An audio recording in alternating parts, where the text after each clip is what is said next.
একটা Android phone কয়েক মাস ব্যবহার করার পর সেটা কিন্তু ধীরে ধীরে স্লো হতে থাকে। চাইলে আবার এই ফোনটিকে আপনারা নতুনের মতো করে নিতে পারেন কিছু টিপসের মাধ্যমে। যারা আমার চ্যানেলটিকে এখনও সাবস্ক্রাইব করেননি তাদের কাছে রিকোয়েস্ট থাকবে আমার চ্যানেলটিকে সাবস্ক্রাইব করার, কারণ এই রকমের ভিডিও আমাদের চ্যানেলে প্রতিনিয়তই আপলোড হচ্ছে।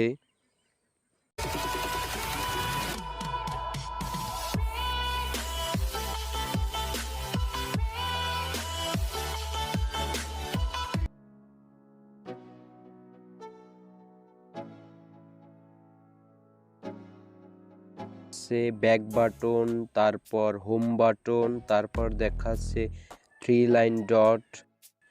দেখুন এখানে আমরা সারাদিন যে অ্যাপগুলো ইউজ করেছি সেইগুলো আমাদের ব্যাকগ্রাউন্ডটিতে কিন্তু রান করতেছে। আর এগুলো যে আমাদের ফোনে কতটা আমাদের র্যামকে বিজি রাখে তা আমরা নিজেরাও জানি না। তাই আমরা এখান থেকে এটিকে আমরা ক্লোজ অলে দিয়ে দেবো, তাহলেই সব কিন্তু এখান থেকে চলে যাবে।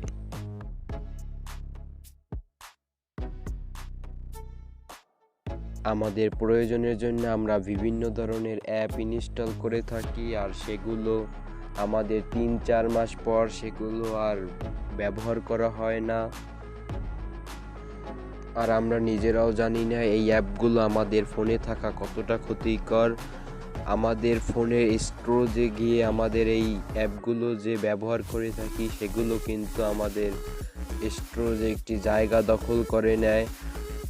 তাই আমাদের অপ্রয়োজনীয় অ্যাপগুলোকে আমরা এখান থেকে আনইনস্টল করে দেব। আমরা এখানে অ্যাপটির উপরে ক্লিক করে ধরবো, তারপর আনইনস্টল লেখা দেখাচ্ছে, আমরা এখান থেকে এই অ্যাপটিকে আনইনস্টল করে দেব।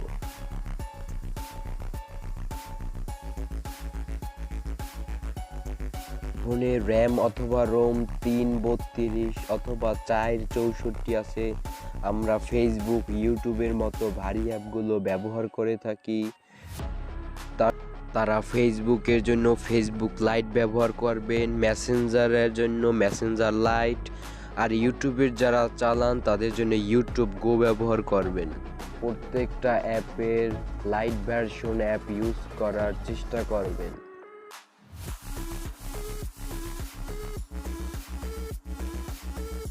দেখতে সুন্দর লাগে বলে আমাদের ফোনে লাইভ ওয়ালপেপার অথবা অ্যানিমেটেড ওয়ালপেপার ব্যবহার করে থাকি।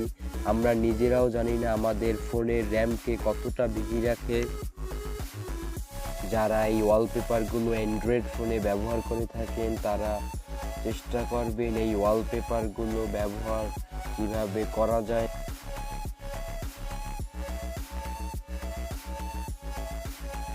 এখন যে সেটিংসটি দেখাবো তার জন্য চলে যেতে হবে আমাদের ফোনে থাকা সেটিংসে। এখানে গিয়ে সার্চ অপশনে সার্চ করব বিল্ড নাম্বার। দেখুন এই বিল্ড নাম্বার চলে এসেছে কিন্তু। আর যাদের শাওমি ফোন তাদের এখানে লেখা থাকবে এমআই নাম্বার বা শাওমি নাম্বার। আপনার যেখানেই থাকুক না আপনারা এই সেটিংসটি খুঁজে বের করবেন। আমরা বিল্ড নাম্বারে চলে যাব, তারপর বিল্ড নাম্বারে আমরা 7-8 বার ক্লিক করব, তাহলে আমাদের ডেভেলপার অপশনটি চালু হয়ে যাবে। এবার আমরা ডেভেলপার অপশন লিখে সার্চ করব। দেখুন এই ডেভেলপার অপশনটি কিন্তু এখানে চলে এসেছে। আমরা এখানে চলে যাব।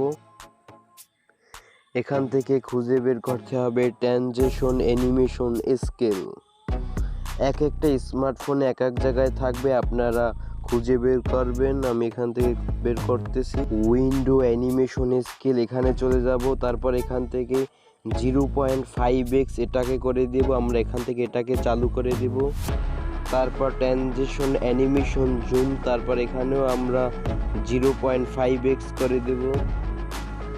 তারপর অ্যানিমেশন ডিরেকশন স্কেল, তারপর এখান থেকে আমরা 0.5x করে দেব। আমরা এখান থেকে আমাদের কাজ এখানে শেষ। এই কাজগুলো আপনি যদি ঠিকভাবে করতে পারেন তাহলে কিন্তু আপনার স্মার্টফোনটি কিন্তু নতুনের মতো ফাস্ট হয়ে যাবে।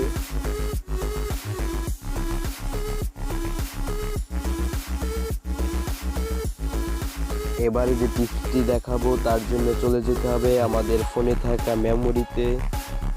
তার জন্য আমরা দেখুন এখানে ক্লিন আপ লেখা দেখাচ্ছে, আমরা এই ক্লিন আপে চলে যাব আর এখান থেকে আমরা এটাকে ক্লিন করে দিচ্ছি। এইখান থেকে আমরা যদি এটাকে ক্লিন করে দেই, আমাদের মোবাইল ফোনে স্টোরেজে যে আননেসেসারি যে ডাটাগুলো রয়েছে সেই ডাটাগুলো কিন্তু এখান থেকে চলে যাবে।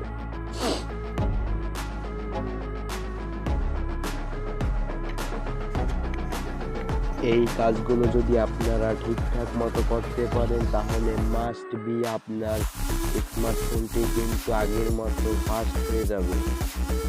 যারা আমার ইউটিউব চ্যানেলটিকে এখনো সাবস্ক্রাইব করেননি তাদের কাছে রিকোয়েস্ট থাকবে আমার ইউটিউব চ্যানেলটিকে সাবস্ক্রাইব করার।